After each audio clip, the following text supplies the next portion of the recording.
Welcome to the Good Intention Show, coming to you live on the UI Radio Network. The Good Intention Show is sponsored by the United Intentions Foundation at unitedintentions.org, a virtual community where you learn to create, track, and manifest your passions one intention at a time. Look for us on Blog Talk, Spreaker, iTunes, Stitcher, Player FM, and many more. Check us out on Facebook and Instagram under United Intentions and on Twitter at Higher Intention. Yes, this is the Good Intention Show, where you will meet people who live life intentionally and hear about things they're not telling you in the mainstream media. And now, here's the truth seeker, the snake charmer, a legend in his own mind, broadcasting live all over the universe, your host, Mr. Tim Ray. Yes, another show, the Good Intention Show with Tim Ray and Dr. Sam Makarsky, and we are just going to be talking about breathing today. Sounds like a pretty boring subject, actually, if I think about it. Let's change it. Let's talk about, like, chemtrails or something. All right, okay, no. Well, breathing can be related to chemtrails, right. isn't it? Actually, it is going to be a fantastic subject because we take probably for granted one of the most important things that we do every day is breathing, and the power of it. We're going to be getting into the specifics, why it's so important, what does it do for us, not only for ourselves, what does it do for other people. And so many other things we bring up, too, which I just thought of. It was like Dr. Zach Bush talks about how when we breathe in these microbes of other people's energies, it changes the whole state of where we are. So if you go to a different place, you're bringing in different microbes, which you swap all the time with people. So it's not just breathing, just an act of breathing, but it's the sharing of what's in the air and what we bring in and into our lungs and out of our lungs, right? So it's going to be a really neat, unique show today with the doc, and I think you're going to enjoy that very much. Again, Sam is here, and you can reach him at drsampt.com. However, before we go to that, let me mention a few things, what was going on here. Download our free UI Radio app, and you'll get to hear my shows whenever you want. Simply go to the App Store on your iPhone and type the UI Radio Network. And not only my shows, but you'll hear all 8 or 9, I don't know how many have, different hosts now, shows 24 hours, 7 days a week. So go to your App Store and download UI Radio Network, and you can hear our shows 24 hours, 7 days a week, anytime you choose to. Of course, we have Doc here today, and also follow us on social media at Facebook, Instagram, YouTube, and United Intentions at Higher Intentions on Twitter. And, of course, a hello to our WDJY listeners, 99.1. Check that out, either on the site or go listen to where you are on the radio. They're all over Atlanta, Georgia, and many other states, too, I believe. So I don't know even where to start, honestly, Doc. Tell us a little about you first. Where'd you come from? Who are you? Why are you sitting next to me? I was born a health raiser, Tim. From a small town in upstate New York, and now I'm here sitting next to you. Well, you started a consulting company called Health Raising Consulting, and was this always a dream come true that you wanted to do your own business, or did you like working for the man? Yeah, no, I wanted to do my own thing. You don't like working for the man? You don't like working for the man? An independent thinker, for sure. Actually born son of a health and science teacher, so that was part of my path, and it's definitely my dharma to raise health in the world. And yeah, Health Raisers Consulting is my company, and basically when people reach out to me, I teach them how to raise health for businesses, organizations, individuals, and anyone else that's willing to listen. Well, you do it well, because I tell you, you have such I don't know, it's pragmatic, very common sense level of health, where a lot of people just, common sense is not so common, right? And I think because of that, a lot of people will just, you'll say certain things and they stay in the routine. They don't change. They don't even look at really anything to make a major change, because they don't perhaps see the need for it until they have a acute illness, whether it's a heart attack or it's fainting spells, whatever it may be. And then it's like, okay, well, maybe I need to start listening to my body.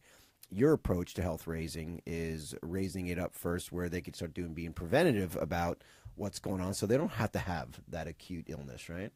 Yeah, that is the goal, is to not get to that place where you have some major wake-up call that makes you finally value your health. And that's always a goal of mine, to empower people with the skills, the tools, knowledge, resources they need to take charge of their health and their life and be their own therapist, their own doctor, and their own coach, their own trainer, everything, all wrapped up in one so that they can stay happy and healthy. You know, and what I love about what you do, Sam, is that you actually live this. I mean, you literally live what you teach, and it's not easy to do. Trust me. I mean, I created the foundation and a bunch of different things, and even for me to stay true on my intentions every day, and I'm always having awakenings myself at any given moment, but it is not easy to walk your talk. It really is not. I mean, in anything I think that you do, it's not. But I think once you do embrace that, and there is that continuity of what you're saying and what you're doing, does life become a little easier, or what do you think? Or does it become harder? I mean, what's your thoughts? Yeah, it's a fine line between insanity and congruency, I think. But I think in all fields, it's the hardest to be a hypocrite in the healthcare field. I mean, you see a lot of it, but the point is, if you're truly walking your talk, people can see it.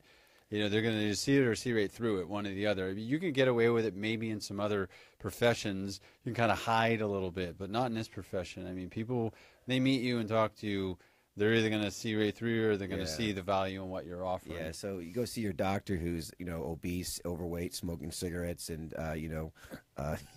you probably have to question, you know, whether they're really giving good advice or not, right? Because the nutrition's not really much of an issue to them at that point.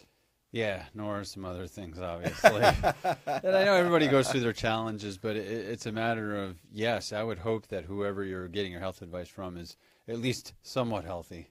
Yeah. Well, we take it for granted because we just, our mindset's like kind of like God. You see God as this guy living with a white beard, living on a cloud, right? So you think of a doctor, you just think of, I don't know, Dr. House? No, maybe I think of him. I don't know, but but the point is, you have this envision of what a doctor's supposed to look like. But when you go see your doctor, it's like, wow, maybe I should pick a doctor who's really into preventative care and wants to take care of himself, because then he'll more likely be in tune to giving you better advice on how to take care of yourself, right? Absolutely. People need to always keep in mind that the word doctor comes from doctorus or doctori, which means teacher or to teach. So your doctor, first and foremost, if you consult one, should be a very good teacher. If they're not, I would highly recommend getting a new one, because that's ultimately what he or she should be able to do with you, because when you think about it, no doctor, trainer, therapist, coach in the world can eat better for you, sleep better for you, exercise better for you. They can only teach you how to do it, and then you have to take charge and do it for yourself. So definitely doctor means teacher. Right. Well, you can't argue with that. So we're going to be talking about breathing today, and why that's so important in general. And I have to say, when somebody says, focus on your breathing, it's probably one of the easier things to do, because it immediately allows you can have a visualization of perhaps your lungs expanding, right? And you could feel that because you could just slow down and focus on that.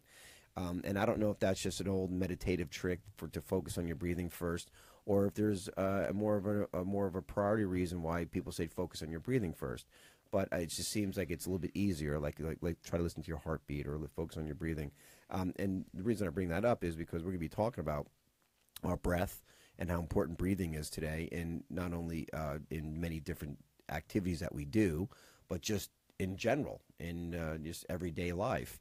But I guess my question first with breathing is, why is it probably so taken for granted every day? I mean, why do you think? I think it's one of the greatest gifts given to us, and like a lot of gifts, people take things for granted. When you think about it, breath literally defines our life, from the first one you take to the last one you take. It's literally a definition of our whole lifespan. And here's what I think people take for granted, because they make the assumption that because they're breathing, they must be doing it correctly. Right? There's a big difference between breathing and breathing correctly. You're breathing enough to stay alive, but are you breathing well enough to thrive? And that is the biggest difference. You're breathing well enough to be alive, but are you breathing well enough to thrive?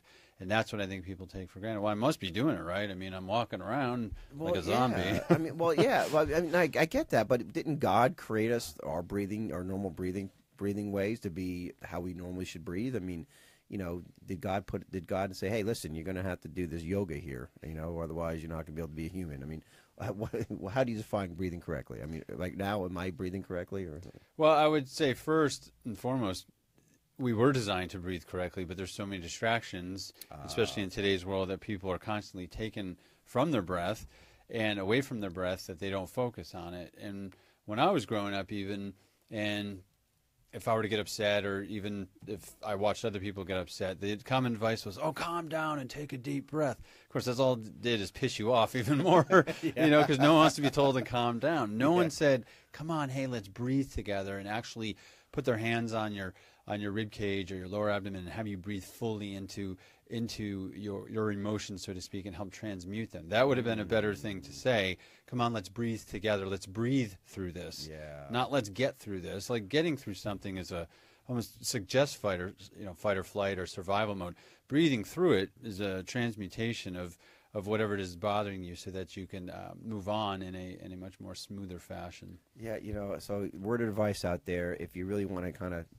alleviate a situation, don't say calm down, all right? The worst thing you could say is calm down.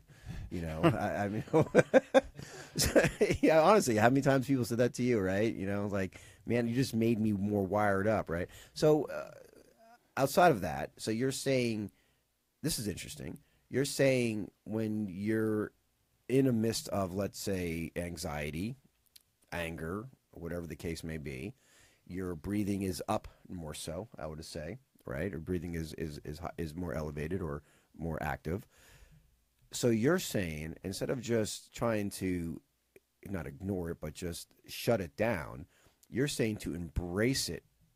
Because if you don't have somebody there saying, hey, do this with me, I'm sure you could do this on your own. You're saying to embrace it, go through it. Yeah, allow breath to actually help you move through something and even transmute it to where you can get back into a balanced state of being. So very often when I ask people about emotions, I say, well, how are you feeling? Well, I'm angry. And then, of course, they say, well, that's not an emotion. That pisses them off even more. Don't tell me I'm angry, damn it. I'm like, okay, but that's not an emotion. That's not really a feeling anyway. So here's the drill. When you're feeling something, and let's say you were upset, and I had you close your eyes and say, okay, what do you feel? And they say, oh, it feels tight. Okay, that's a feeling. Okay, it feels tight. Where does it feel tight? In the center of my chest. Good. So now you know where it's stuck, where the energy is stuck, and what it feels like. So we're going to breathe into that space and open that space, and even visualize the opposite. We're going to breathe in looseness or letting go or relaxation into that tight area. Because anger is not really technically, a feeling. It's emotion. Yeah, it's like energy in motion. It's an emotion. But the feelings are what people need to learn to actually tune into. Hard, soft, hot, cold, tight, loose, rough, smooth. Those are the important things, because you could ask 3 different people who are angry how they feel, and they'll all describe it differently. See, this is the common sense I'm talking about. That the doc brings to reality for everyone. Honestly, I was how many times you say being angry is a feeling, right? I'm angry, right? How do you feel? Yeah. I'm angry. Yeah. I mean, it's just like, you don't even think twice about saying that, right? Right. So here it is. We're trying to be accurate here, because how important it is to distinguish between a feeling, because we're so lethargic. We're such a disconnected society when it comes to feelings and distractions and all the other stuff. Our pineal gland is just totally disconnected on so many different levels, and more levels than you probably don't know how it happens. and I'm telling you, we're just misunderstanding. And you just brought it home, Doc, where you're saying now that, to really focus on the feeling is a feeling, it has like a location to it. It has what else? An energetic response to it, right? Yeah, it's visceral. I mean, you will feel the actual feeling, where the emotion is more of something that you might associate with because it's a cultural conditioning, like, well, it's joy, it's happiness, it's anger, it's this, but that doesn't teach you how to feel it or how to be in touch, And as a physical therapist, I'm always touching people, and I'm always actually tuning into them as well. So I mean, I can literally feel people's feelings at times, even if they can't describe it. I actually know what they're feeling as soon as I touch them. And I know your producer over here is hip to that, because I actually just worked with him. We won't mention his name for confidentiality's sake, but he knows exactly what I'm talking about. We'll call him Louise. How about that? Louise. So you can really just tune into something and the feelings that the body's going through. And breath is the ultimate tool. It really is. And interestingly enough, the Greek derivation, I believe it is Greek, the derivation of the word diaphragm means mind. Isn't that interesting? The mind-body connection. The Greeks knew it. The word diaphragm actually translates into the word mind. So they actually knew that there was a connection between the mind-body and the mind emotions. And the diaphragm is one of the key, is the key breathing muscle, and also the connection in that connection. Well, I love the aspect of it being tied to history, and I get that. But why? I mean, why diaphragm? Why breathing? And why is breathing so important, though? I mean, just because of, I get it. It gives us life. You know, you literally can number your how many days you're going to live in this world by how many breaths you have, and I understand that part of it. So let's just look at a kind of more right now. Let's look at a not superficial level. Let's look at a more medical level or pragmatic level. What breath does and breathing in and out does to the body. Absolutely. All right. Yeah, I'd love to answer that. We've got a couple shows for this. No, just kidding. We'll keep it simple, of course. Okay. So first, you never thought we'd be talking about breath for a whole hour, did you? Yeah. You're going to hear it today. You're going to hear it. So first and foremost, it's one of the fastest ways to actually regulate the pH of the body. Now, I know that's a big thing that people have gotten into, especially in the last 5 to 10 years, because I see it showing up in even everyday conversations about acid alkaline or the pH of the body, and everyone's trying to shift this with water or food and all that. And there might be some influence there, but people need to really remember that the body really regulates its pH through many of its own mechanisms, not necessarily the things you're taking exogenously, into your body. So breathing is one of the fastest ways to regulate your pH. So that's first and foremost, because as we know, for example, like something like a condition such as cancer is said to not thrive well in oxygenated tissue. Well, one of the best ways to oxygenate the body is to do what? To breathe correctly. Shift the pH, it will happen automatically. So that's one of the vital things that ends up happening, is that the pH shifts in a direction that is conducive to homeostasis, which is a balanced state of the body. The other thing is detoxification, since we kind of alluded to that. That's become such a huge buzzword. Everybody's detoxing all the time, and I'm not making fun of it. I'm not saying that's not true. It is, and that's exactly the point. The body is always detoxifying itself because it's built to. And one of the fastest, most efficient ways to detoxify the body that's affordable and sustainable if you do it correctly is breathing. If you're considering that your kidneys and your liver's working correctly, and that's questionable in America, but let's say it's working fairly well, your lungs actually remove up to 60-65% of the toxins that come into your body. Whoa. So you're seriously, your breathing, your lungs actually detoxifies inside your body, gets into the tissue and all those, whatever the toxin may be. Does it also include the metals that are being overdosed, or no? Yeah, well, there's a lot of ways of looking at that. Interestingly, in Chinese medicine, the lung and large intestine meridians go hand in hand. Now, in America, people focus so much on colon health, like getting colonics and detoxifying with clays and herbs and tonics. And again, there may be a place for that, but let's not forget the driving force and even the mirror of that is the lungs and how important the lungs are. Wow. When you are breathing correctly as well, like when you're taking air and you're fully expanding your lungs, your diaphragm is a dome-shaped muscle, considering if it is correctly shaped. A lot of people's is misshapen, it's become flattened. It's almost as if they went, and they got stuck that way. They inhaled, which is a good, scare, fear response. But when the lungs are fully inflated and the diaphragm descends, you have to understand that there are other things that are actually connected to your diaphragm, such as your liver physically connects to your diaphragm. So does your stomach, so does part of your colon. So when your diaphragm is moving, it's actually massaging your internal organs. So that's one of the things that happens that's vitally important. The other thing is it actually physically connects to the spine. There's actually something called the crura of the diaphragm that connects to the lumbar spine, which is the low back vertebrae. And if you picture this, just kind of get a visual, close your eyes. The spine is somewhat of an S shape if it's shaped correctly with these primary and secondary curves. But now picture the spine being played like an accordion. So if your diaphragm is moving correctly, your spine is actually being moved almost like an accordion up and down. And guess what that does? It keeps all the discs nice and healthy and lubricated, all the bones strong, and the nerves healthy. So that's the other benefit it does. And since the nerves control a lot of things in the body, such as organs and muscles, then their end organs, the end product of the nerves functioning correctly are properly functioning organs and muscles. The other thing is that there are major tubes, we could call them garden hoses if you want, that run through the diaphragm. One is the aorta, that is the major blood vessel artery that comes off your heart and splits into several vessels, like the brachial artery is your arm, your femoral artery is the big one in your legs. Well, that pierces right through the diaphragm. So you can see where if your diaphragm was constricted and you're not breathing correctly, how it might affect your blood pressure or your circulation in general. The other tube is the vena cava, which is the big vein that carries blood back to the heart, and that is vitally important as well because you have to get venous drainage or you're going to get pooling in your legs and arms and you're going to suffer from swelling. The other one is called a thoracic duct, which is the major lymph channel that carries the lymph, which is the fluid that escapes out into the tissues around the cells and is brought back into the circulatory system.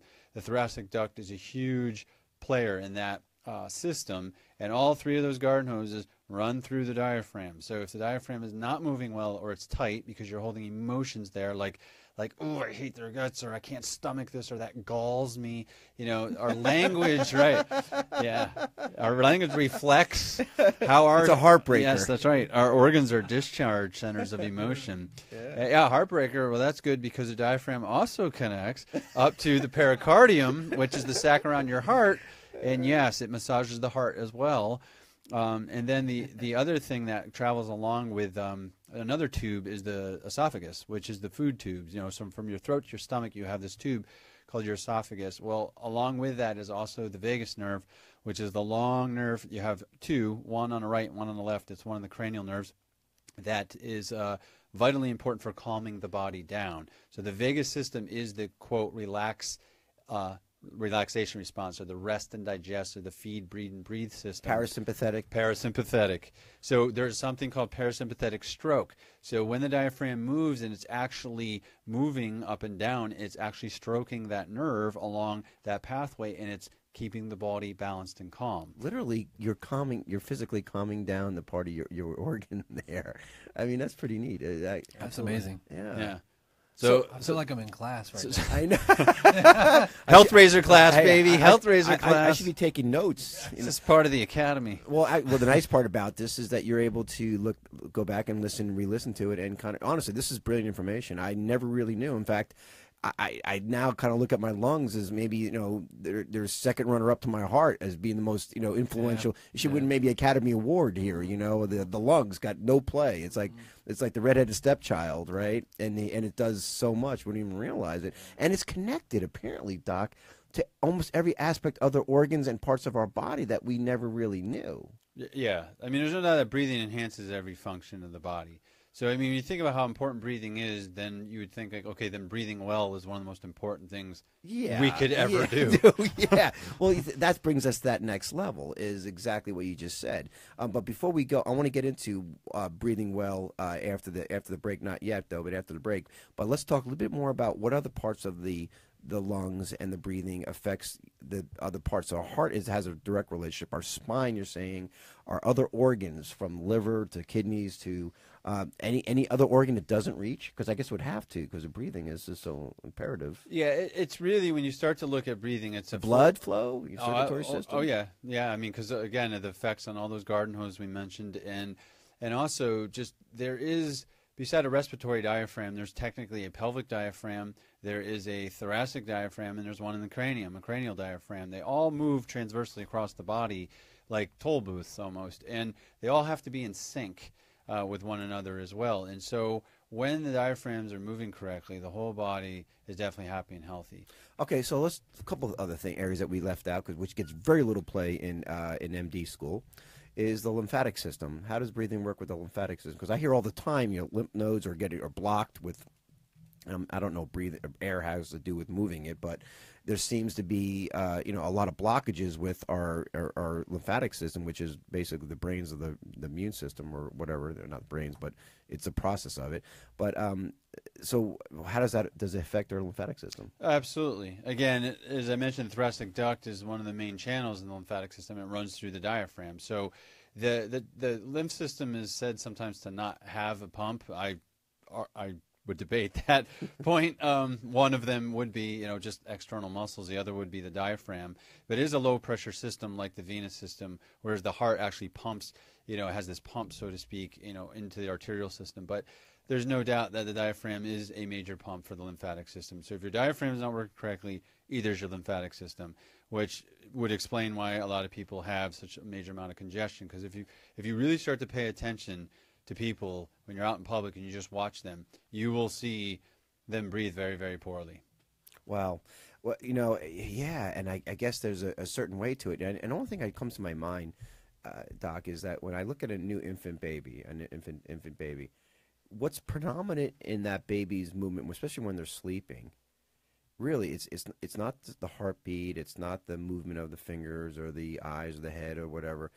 It's the breathing. It's almost like as if the breathing is taking over the whole baby, from their little toes to the top of their heads. You almost see this wave go through them, Yes, absolutely. And that's I started alluding to before. Breathing should be a full body phenomenon. That's why when people talk about belly breathing, I don't personally like that term much, because it precipitates a breathing pattern that still could look correct, but it's still not. It's almost pseudo-diaphragmatic breathing, which we can talk about a little bit later. But the reality of it is, it is a full body phenomenon. It's interesting you said wave, because you can actually do a diagnostic on somebody where if you lay them on the table, like prone lying, which means on your stomach, and you say take a deep breath in, a lot of times you'll see a segment of the spine move, quote, if I'm pronouncing this right, en bloc, meaning it's a whole block that just kind of moves up and down, and it's classically in someone's upper back thoracic spine. You should see a wave from their sacral bone all the way up into their spine, up into their cranium. That should be a wave, but a lot of times you just see this, like just in the thoracic spine, which will tell you all those other parts are locked down, and this is where all this tension is. So yeah, waveform is vitally important. Wow. I just wonder, I don't know if you have stats on it, but I'll put you to the test.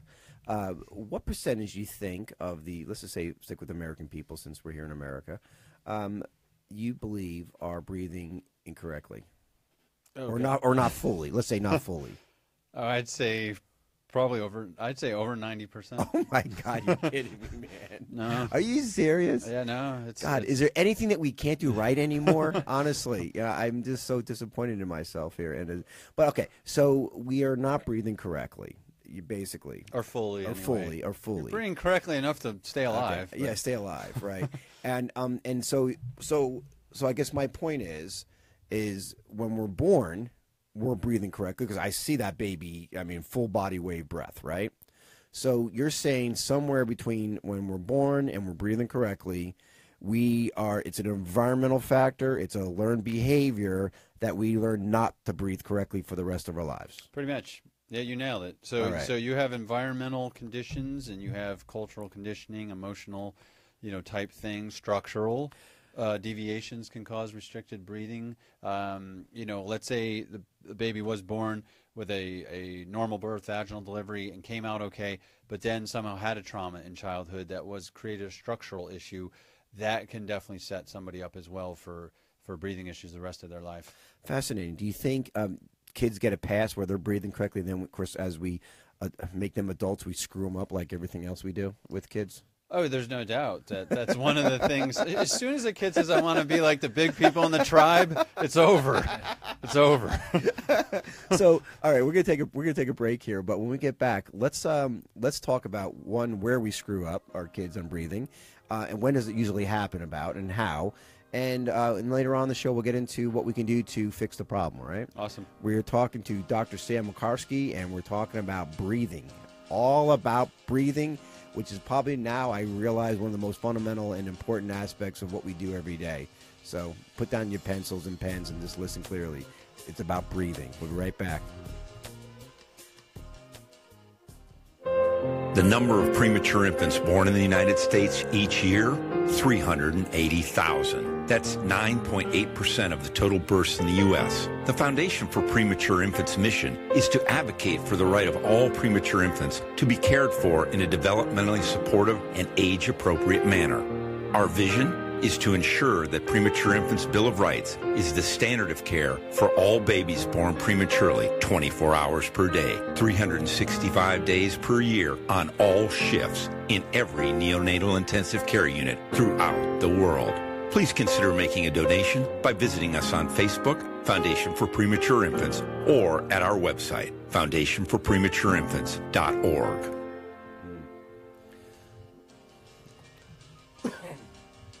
Wow, that's heavy, but so important. Talk about breathing issues, right? Yeah, it's such a tough road to go when you're being born right out of the gate with either breathing issues or problems with as an infant, and it's just a hard way to go. But we're back with Dr. Stan Makarsky. We're talking about breathing. You catch him at the Health Raising Consulting. His website is drstanpt.com. I should say his way to reach him. So, wow, I just had no idea how important breathing is, at least on effects of our whole body, and we just, like I said, we take it for granted. So we left off, and we were just basically talking about how our society kind of messes people up on how to breathe correctly. So let's first talk about what's not breathing correctly, and then let's talk about what is breathing correctly. All right? Sure. All right. Sure. We can do that. You're so hard to please, Doc. Yeah, no. That's good. I think we'll start, too, with this. One of the things to consider is that you can live days and weeks without food and water and only minutes without air. And yet people obsess about what they eat and drink and don't give much attention to how they're breathing. I mean, when is the last time you heard someone say, man, I wonder how I'm going to breathe later? But they're sure as heck thinking about what they're going to eat. Yeah, I know, right? I'm wondering when I'm going to breathe later. Yeah. Like, am I going to breathe fully and deeply later? Am I going to be a conscious being later? Or am I just going to shut down? So, okay, so back to your initial question here. One of the things that we see a lot in America is called paradoxical breathing or inverted breathing, which means when people breathe in, they actually suck their abdomen in and their chest and shoulders rise up toward their ears.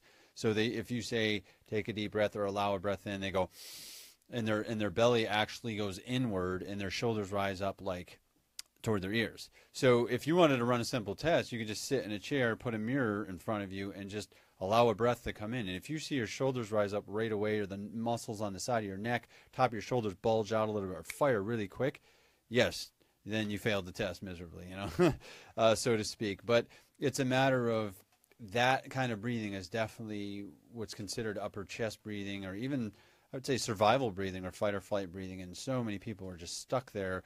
If you watch the way most people text, I mean, their shoulders are already up toward their ears and they're looking down. And that's a double whammy, because as soon as you throw your head forward and crank your neck, you're actually compressing the brainstem, which actually regulates breathing. So it's a vicious circle of, pain, just that circuit of, okay, I'm not breathing correctly, and I'm triggering the thing that's going to make me not breathe correctly, and it's just perpetuated. And that's maybe why we see so many people react, in today's world instead of respond. Right. Yeah. So, that's vitally important. So that's one of the things is, are you an inverted breather? Which means, are you sucking your abdomen in and your shoulders and neck muscles bulging out when you breathe in? So that's something to pay attention to, because you don't want to be doing that all the time. The other thing is, what is the ratio of your inhale to exhale, and is it smooth or is it ratchety? A lot of people take this breath in where you see them kind of, and then you watch the exhale and it's like, which is faulty. So there's this long inhale, a pause at the top, and then a quick exhale. So they're breathing in, and they're not fully expelling the air out of their lungs, and the pause is at the top, where technically there should just be, the breath should come in, back out, and the exhalation should pretty much be at least as long as the inhalation, if not a little bit longer. A natural pause at the bottom of the breath before you breathe back in. And that's not what people do at all. There's like no pause at the bottom, and the pause is at the top, and it's a really quick exhale. So it sounds like as your body's you're breathing in, you're detoxifying your body. If you have a quick exhale, you're not getting it out of your body in time. Exactly. If you're not breathing fully and exhaling, look at it this way too. The metaphor of breath to life. Your ability to breathe in is to be able to take in your environment, to be in the moment and take in the experience you're having, which some people have a hard time with that. That's why their breath's very, it's very quick, because that's the state they're in all the time. Your ability to exhale, metaphorically, is to be able to let go.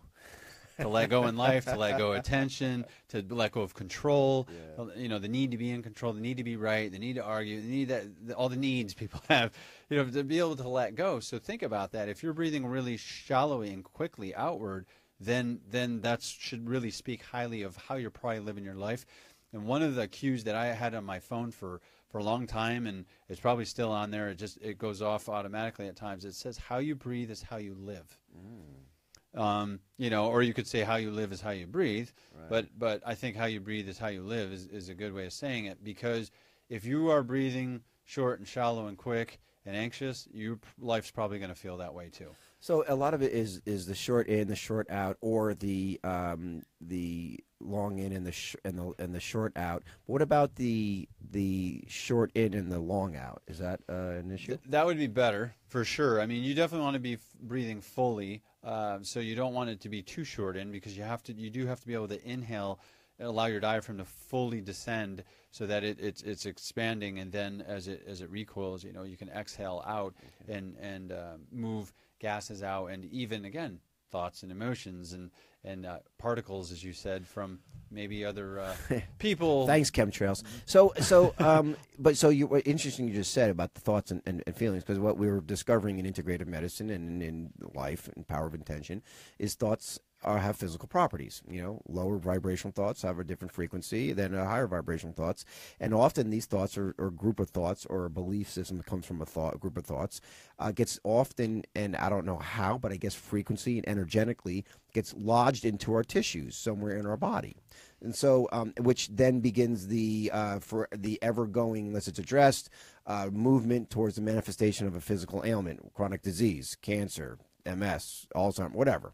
So, this is, sounds a little weird and crazy, but this is what we're discovering in the latest sciences. Stop listen to mainstream media or your medical model out there. Start looking at people who know what they're talking about. And there's brilliant doctors out there, not only Dr. Sam, but brilliant doctors out there all around the world discussing and sharing this information. So literally, you're saying breath, and maybe breath mixed in with a little bit of consciousness of that issue, can actually, if you do bring up the conscious of whatever issue you're suppressing or repressing, you literally could inhale that energy, that frequency up and out of your body? Oh, absolutely. I think that you are on to something really important. I like to call them energetic clusters. I know there's other people that refer to them as that. I know my Qigong teachers actually use that expression too. An energetic cluster forms when there is a thought form along with possible emotions, energy that literally starts to form energetically in the body. And yes, if it is not broken, you don't have a way of having a cluster buster, which I think breathing is a wonderful cluster buster. That's why, if you notice how important breathing is, that's why it's included in yoga, Qigong, Tai Chi, martial arts. If it wasn't important, it wouldn't be a foundation of all those things. Even weightlifting, correctly, has to have breath. So for you to be able to expel, I think that's even why some people find it therapeutic to go to a football game or a concert and yell and scream and cheer, all that, because it moves things out, and it actually is a great cluster buster. You get rid of that stuff so it doesn't keep formulating and you keep running the same pathway, and that thing keeps getting bigger, because yes, it definitely will eventually physically manifest into something, either something as a tumor or even something as a condition, so to speak, medical condition, if you want to label it that, such as diabetes or cancer or fibromyalgia or liver disease or whatever you want to, whatever we're going to name it. So it just depends on what systems it's affecting, and how it's manifesting will determine the label it gets. That is a topic within itself, and perhaps we'll maybe talk a little bit more about that later on, time given. But I do want to readdress back to the issue of, so this poor learning behavior of breathing is developed how? Yeah, so the poor development, it can start with, from the physical side of stuff. I can tell you this from studying human development. If a child is born, quote, normally, again, it was a vaginal delivery, came through the pelvis, because there is a difference between that and C-sections, by the way, because one of the ways you can look at a C-section is almost like when they tell you not to come up too quickly when you're scuba diving, because it creates a pressure shift in your body, especially in your head, and it can be even dangerous. So that's essentially what can happen to a child when they're C-section born. It's just it's just such an option. It's like taking your appendix out. Just have a C-section. Don't worry about it. It's easier. Yeah, they schedule them now. It's kind of crazy to me. Yeah. But so let's say it was a normal delivery, but then the child wasn't given tummy time. Okay, tummy time is not something a lot of kids always like, because you stick them on their stomach and their head's heavy, so they're just dropping their head on the floor. But that's the point, is they have to learn to pick their head up against gravity and prone prop on their elbows to start to learn how to reach and crawl correctly. When when that proper development is not. What's tubby time? I never heard this before. Tummy time. It's just sticking tummy. a kid on their Tummy on their time. tummy, on their stomach. I Yeah. gotcha, okay. Because if they don't have that, then speech, sucking, and swallowing reflexes are not developed correctly, and then breathing gets off, and that's usually when a child sometimes gets labeled maybe a little developmentally delayed, and then they end up with an OT or PT or speech therapist trying to fix all that stuff. So as convenient as these car carriers are, that and all, that's all well and good, but you got to get a kid out of those things. I mean, taking from a car and then just moving the seat around doesn't do a kid well for teaching them how to be on their stomach. So we have an epidemic now of plagiocephaly, which is misshapen heads, because parents don't want to take their kid out of this carrier because it's convenient just moving from one place to another. But the kid has to be put on their stomach to be able to develop proper reflexes and breathing. Yeah, including breathing. So this can start at a very young age, infancy. So anything later on going through life, other learned behavior they do? Sure. So then learned behaviors can become about even modeling, right? Like you can want to be like your parents, and let's say your parents don't have great behaviors in terms of their posture. Mommy or daddy slouches, and you all want to be cool like dad if you're a boy, or I want to be a big girl like mom if you're a girl, or you might emulate either parent. It doesn't matter what gender you are, but the point is, if they're slouching, you're probably going to slouch, and slouching, no doubt, restricts breathing. If you want to test this, it's very simple. Sit up straight and allow a deep breath in, and then slump forward. Allow your shoulders to round over and stick your head forward. Oh, you can't. And go can't. It's limited to a short breath in and out. Right. I never even done this. Right. And so yeah, that's one way to prove it to somebody very quickly. It's like it really matters that you don't restrict your breathing through really poor posture and alignment. So now we have a generation that grows up with electronics. They're texting by the time they come out of the womb. They're flexed over in a chair, playing video games all day and everything, and it's just trashing. We talked about text neck before in past shows. It's a real condition. They're destroying their neck, but also when you're hunched over, you're compressing the breathing spaces in the chest, in the pelvis, in the abdomen, even in your head, and so you can't fully express the life force in you through the breath, and that's vitally, vitally important that you're able to do. So it comes about like that, and then of course there's the browbeaten child. You suck, you're no good, you won't amount to anything, why are you wasting your time, you need to do this, you need to do that. So when you do that to a child, or even if an adult does it to another adult even, it's not a good thing. It does have an effect on the body, we know that, and that ultimately will shut someone's breathing down, because I've never seen a person browbeaten who breathes fully and deeply. They're always in that fetal flexion posture that they just shut back down, and you just see their breathing get really, really restricted. So it's fascinating you say that, because on a biological level, on even a molecular level or cellular level, you're in a fight or flight when you're in that state of mind, right? Yes. And so doesn't the cell actually restrict and not oxygenate itself?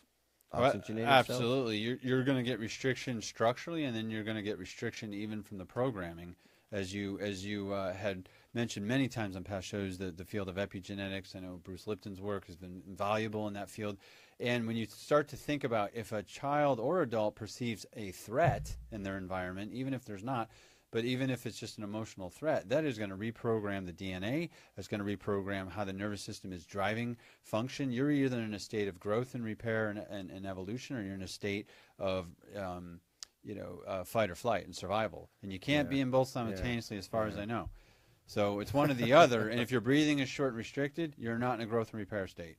Well, that makes complete sense. In fact, now thinking about it, because of the television, the media, the sympathetic nervous system always being on overload right now, our breathing, inevitably, it's so pervasive now, if I think about it, that it's almost inevitable that we're going to have poor breathing, because we're in an environment that only produces or allows you to breathe poorly. And not only that, but then you're mentoring the people who also breathe poorly as you go through. I mean, and plus most of us feel not enough, and most of us have negative thoughts, repetitive thoughts out of our 70,000 we have a day. So wow, it's almost inevitable that I'd probably go 99.99% of the people have poor breathing. Bingo, Tom. What he's won, Johnny? A free breathing kit. You got it. Well, I mean, wow. That's a really big deal. And breath is, as we learned earlier, is critical to our health, right? And critical to our day-to-day mental health, as emotional, and probably even our spiritual health, if we get into that on another show. Okay, wow. We discovered this. Go ahead. Quick question, Sam. Yeah. How important is it to breathe through your nose versus through Your mouth? Sure. Inhaling or Good exhaling? question. Yeah, that is a great question. You thought of that on your own? It's a great question, and yeah, normal breathing most of the time really is probably going to be best just in and out through your nose. So if you're not under increased physical demand, or you're not in some interesting breathing pattern that's either some psychospiritual exercise or some deep meditation, yogic, pranic, qigong type of breath work, or somebody like Wim Hof. People ask me about Wim Hof all the time. Like, okay, that's advanced breathing, that guy is doing. Now, he does have a progression. If people actually followed his program correctly, they would do the progression probably correctly. But in and out through your nose is vitally important, because your nose actually filters the air. You have those little cilia in your nose, those little hairs that actually act as air filters. It warms, moisturizes the air, and you get higher nitric oxide levels when you breathe through your nose.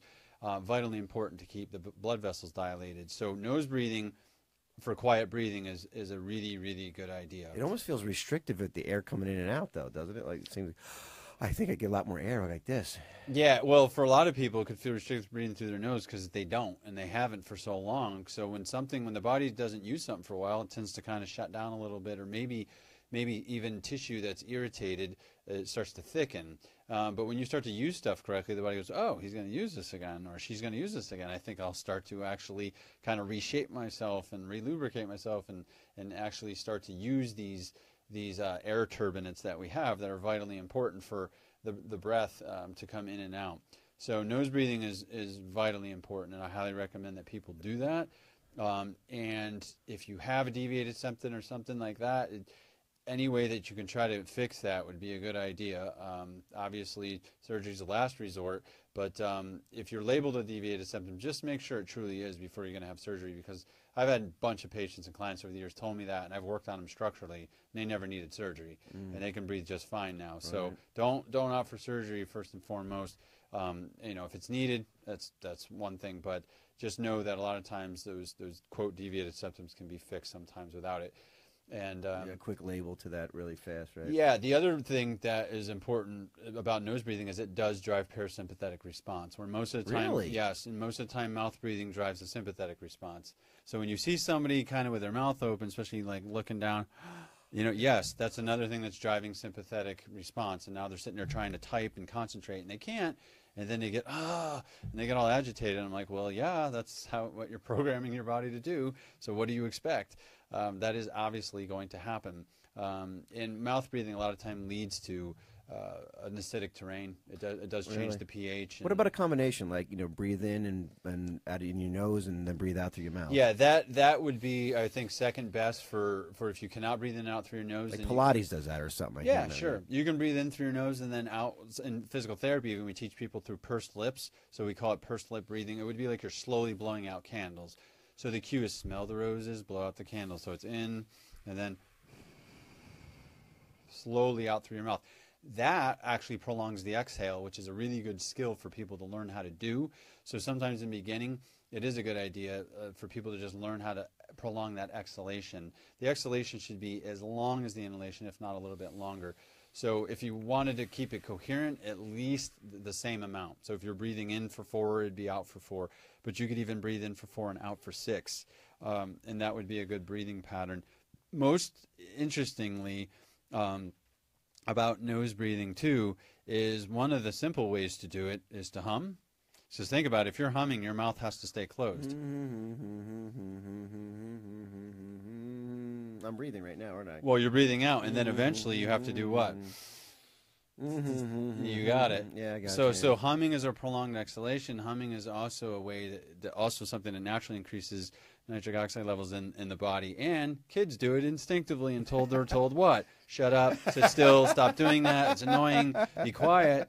And Don't be happy and joyful. Come on. Yeah, interesting. Be miserable like us adults. Kids, instinctively know to do that. Yeah, and It works for tasks too. I can tell you, as a coping skill for a laborious task, I got to power wash my front steps, and I actually started to hum. And interesting enough, Mission Impossible came out, so I was like, and I started laughing because I wasn't planning on that. But no joke, I power washed that puppy for over an hour, and when I got done with that job, I wasn't tired.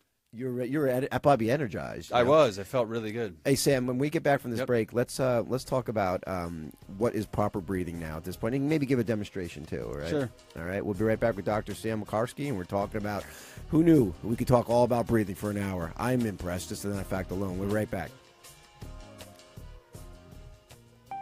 Hi there. I'm Dr. Amy Dayries, a general and integrative dentist in Roswell, Georgia, and I'm also a spokesperson for the American Dental Association. You know, as a dentist, I tell my patients that the mouth is the window to one's overall health, just as the eyes are the window to one's soul. After working in general dentistry for the last 25 years, it has become my desire to offer good health resource information to everyone around me, empowering members of the public to become their best, healthiest selves. The Whole Healing Radio Show features practitioners from dentistry, healthcare, and nutrition about the cutting-edge techniques available. Together, my guests and I will show you how to implement lifestyle changes, achieve your personal goals for health, and heal the parts of you that may have been forgotten. When your health is intact, you can go on to manifest your ultimate dreams. Become the best version of yourself. Join me, Dr. Amy Dayries, on the Whole Healing Radio Show to learn how. Wow. Man, Nice voice. not only a nice voice, but I'll tell you what, that was great music, Wahid, man. That was jamming. Thank you, man. Appreciate it. Yeah, we you need got- to listen to that in your car. Yeah, I'll tell you what, you're gonna do that for some of my shows too, man. Yeah, you we know? gotta. Yeah. I heard revamp. Doc has a DVD coming out or something, or CD coming out here or something. So. Yeah, it's still a bit of a secret, but yeah. All right, It's all right. The music's coming. The music's coming. Yeah, it's good, man. It's all We have about to breathing. listen. We have Yeah. to Speaking of Dr. Derry, she is married, guys. So Yeah. you know, she has a sweet voice, but she is married. Yeah. But speaking of dental, that's another thing that when you are a mouth breather, actually dries your mouth out, and your salivary glands do not secrete enough saliva. And your saliva actually carries remineralizing fluid, and guess what that does? That helps prevent cavities and tooth decay. No way. So when you're a mouth breather, you're more prone to dental issues, and that's why it's so important at night that one, you don't eat very late at night, because then if you're too busy digesting, you can't be resting. But two, your mouth will come open, and then you wake up and you have cotton mouth, and your breath could peel paint, and because it's like everything is just and shifted in the wrong direction. But if you get to bed on an empty stomach, and you actually get your pillow in the right place, and you're not cranking your head open, and your mouth actually stays closed, you'll find that's all different. Your mouth feels cleaner, your breath feels cleaner, and you just feel stronger in your whole fortitude. Well, that's fantastic. Actually, incredible. I never even would have thought of that, right? So we're back with Dr. Sam Makarski. We're talking about breathing. Reach him at drsampt.com. He's Health Razor Consulting Company. So let's talk about, why don't you demonstrate what a proper breath is, and then get into why this is a proper breath. And you could go nose, mouth, I don't care which way you do it, but, because it seems like what you're saying is maybe we need to practice more nose breathing, because we have a society that's so lost into the sympathetic nervous system response, environment, that, we have forgotten to nose breathe. Yeah, and that's a nice lead into something that, different text in scripture, so to speak. And the scripture said the breath of life was breathed through man's nostrils. His nostrils, right? So there's been a clue that maybe, hey, we should be nose breathers. But the other thing with that is there is a word in the West that we have. It's called spirita. So, that's like equivalent to chi, ki, prana, kundalini, which the East reveres, and that rides the breath. And so in the West, we have this respiration, spirita, to respirate, to reconnect with spirit over and over and over, or disconnect over and over and over, which is a nice lead into, to breathing and respirating correctly. Yeah. So ultimately, I think one of the easiest ways to teach people to breathe correctly is if they sit quiet and they close their eyes and then actually smile. Like if you actually put a smile on your face and now go ahead and it just allow some air to come in through your nose, it almost feels, I want to say, a little bit more effortless. Like you don't feel this restriction. If you try that versus not smiling, and you just have your mouth kind of relaxed and everything, and try to breathe in, you'll feel a difference in how easy it is to take Actually, a breath I in through your nose. do. Oh Yeah. my goodness, it's just really true. It's one of those secrets, when you look at all the yogis and the Buddhas, they all got smiles on their face. So that's how they kind of like communicate. And they're not happy. All right, Yeah. no, just kidding. Yeah, and that's one of those secrets. Like, it's there if you see it. It's written in code, right? It's like, why are they all smiling? Well, that's because they knew breath is life, and breath supports life. It's easier to breathe with a smile on your face, and it does change your body chemistry as well. So as you breathe in through your nose, because people will often say, again, push your stomach out. And I don't like that cue, because if I force my stomach outward, that looks like diaphragmatic breathing, but it's not. I'm just pushing my stomach out, but my diaphragm hasn't actually moved correctly. If you take air in through your nose and the air comes down, then the diaphragm naturally descends and your stomach moves out as a result of you breathing correctly, not pushing it outward, because technically you should expand in all directions. So if you visualize a balloon inside your abdomen, if you were to blow up a balloon, it would, if you breathe in, that balloon expands in all directions, right? It doesn't just blow up in one direction. It'd be a weird shaped balloon, right? It's flat on one side. So you want to picture it expanding in all directions. And then once you have that, I would say you can take your visualization to everything expanding, like your bones. So think about everything getting wider and expanding as you breathe in. Even your bones. Even Well, your bones. does air get inside your bones? I don't know. Yeah, that's a conversation for a whole nother day. But yes, technically, I mean, it depends who you ask. But there's a technique called bone breathing, actually, that is revered in the East. And again, a lot of that is through the power of intention. So you want to everything expanding and getting wider as you breathe in, and then everything getting shorter and just kind of collapsing naturally as you breathe out. Not forcing it, but it'll just happen. And that is definitely some good cues and some good tips for people to learn to breathe. But yes, sitting up straight, sitting up tall. Well, look at you. He's so proper. Look at him standing up tall. I mean, he's such a goody two shoes, isn't he? He's a kid in the front class, like giving the one. apple to the teacher every day. I bet. Yeah, Hold on. and let me get my Pilates position here. All right. Okay. get tall. All right. There you go. Okay, so then when you think about it too, like if you were to just widen your nostrils, even the smile will do it, but if you almost widen your nostrils like there's a bouquet of flowers and you're just expanding them. A good glass of red wine or something. Yeah. Some people actually have to, grab their nose and pull it apart almost to start, and then the air goes like in. It's called the Venturi tube effect. Yes, like you'll get a shot. I call it a God shot, because it will light you up. You're like, whoa, like holy life force, Batman. Yeah, it'll happen. You start to feel what it feels like to be properly oxygenated. It's vitally important. But as your nostrils expand and the air just naturally comes in, you're bringing it right down along your spine and then down into your lower abdomen, and everything expands outward. At the same time, there's a natural, like I said, just a natural out breath after the inhalation. You breathe out, comfortably to a point where it's comfortable, and then there's a natural pause, and then you breathe back in again. Now, one of the other things to do with people to get them to learn how to breathe correctly is to actually breathe out first, one full breath, whether it's through your nose or your mouth. You can try this now, Tim, just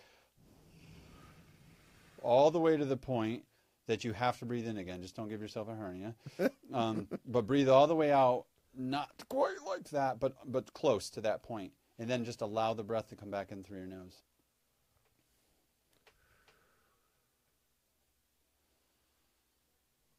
Yeah, you'll get a recoil. Yeah. So what'll happen? Recoil, Yeah, you'll get exactly to the end, and then all of a sudden what'll happen is, like, you don't even think about breathing in. It just happens because your body's like, need air. Yeah. And then all of a sudden people go, whoa, I've never think I've ever breathed that fully inward before. It's like I really need the air. Yeah, exactly. So sometimes the key, like when in doubt, breathe out, is the saying I give a lot of my clients and patients.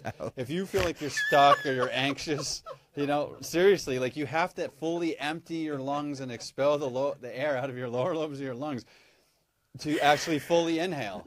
So if you when in doubt, breathe out. If you breathe out first, you can actually trigger. I call that a reset breath. Right. I mean, I am being serious about that. Yeah. I get it. It's all my Sammyisms. So, they're brilliant and they're funny as they can be. Sam, I am. So we got like a minute left here, and I just honestly, we literally could have a part 2 to breathing, because we could get into the deep breathing techniques. What we get into the alternate nostril breathing. But honestly, it is amazing. And not only we talked about an hour for this, but it was just brilliant information. I mean, information that was so so needed. That breath, it gets very little play and very little little attention in our medical model, honestly, in acute medical model, because it's all triage, right?